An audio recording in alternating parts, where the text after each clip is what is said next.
I've been diagnosed with AML, acute myeloid leukemia, which is a blood cell cancer, and that happened back in 22nd of October.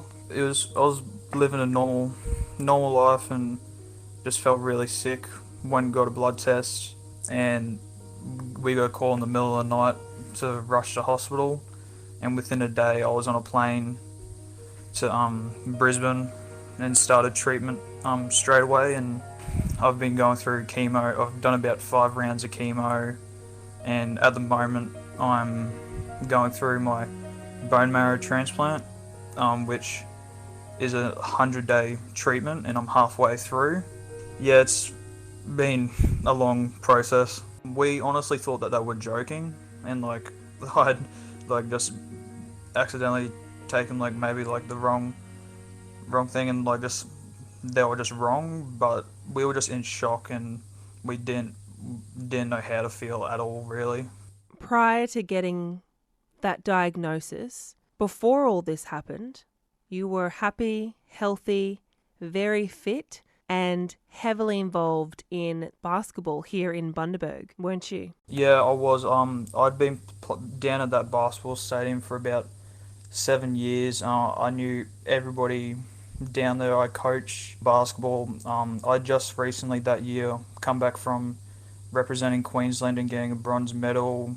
I was very into my athletic basketball stuff. And so it's been a while since you've been able to participate in basketball. And I mean, obviously, with everything that's going on right now with coronavirus, basketball hasn't been on anyway. And that's hopefully in the next stage of things to open back up. How have you missed the game, and how do you still incorporate it in your life at the moment? I because my mum used to record all my basketball games. I've sort of just been rewatching them, and I've been just trying to stay when I can, just watch whatever basketball I can just on off YouTube, and just doing I got a basketball here, and whenever I have the energy, just sit on a chair and just drill the basketball. I can't keep me away from basketball at all. I love it so much. You're halfway through your treatments, you said. How are you feeling at the moment, and not only physically but mentally? Physically, I'm getting better slowly. Due to the radiation and chemo that I had, my muscles have very much deteriorated. So it's been a struggle to get that back up. I can barely do 5 unassisted squats, which is a pain, but that's okay. And mentally, when I was in hospital, I hit a very low point where I didn't think that the treatment was working at all. But mentally now, being out of hospital, I'm doing much better. Thanks, I got to thank my mum, of course, because if she wasn't here, I don't know if I would have been able to push through as much as I did. On your social media pages, you've got a lot about positivity and staying positive and bringing awareness to the importance of mental health. You said it was a struggle in the beginning, but now you've turned this new leaf of positivity. How have you done that, and how are you keeping positive?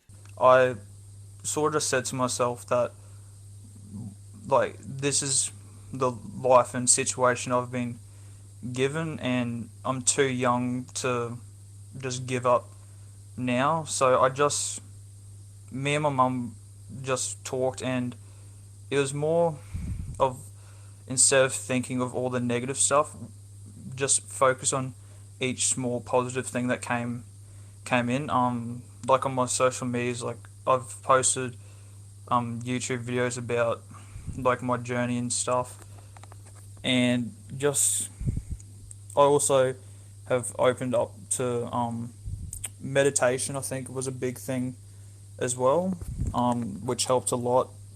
But I think the big thing for people is seeing a professional, like a therapist or something. That helped me a lot, just by talking to someone that's not your family, not related to at all, and they have a different look on everything. That helped me a fair bit. Like we mentioned before, you're very heavily involved in the basketball community, And I remember when we first heard about your story, there was a fundraiser held at the Bundaberg Basketball Stadium.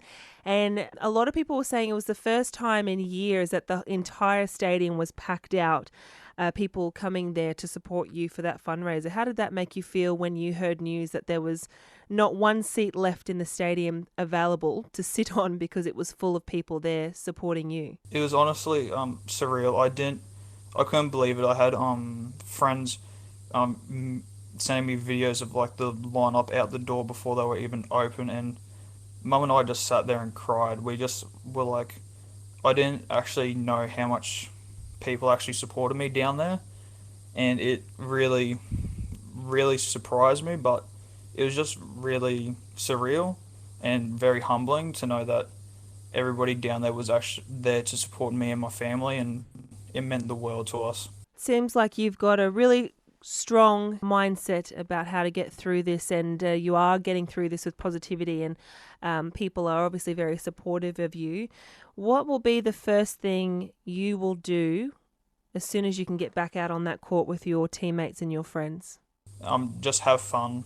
Just honestly make the most of every day and just not take any day for granted at all. Just respect the game and just go out there and have fun. If you feel like you're at a very low point, just know that it will get better. There will hit a point where things will turn positive, as even though it may not seem like it. It didn't seem like it for me because we kept getting bad news after bad news, but it there will be a turning point for you. It might take a long time, but it will honestly happen sooner or later. Better things to always come.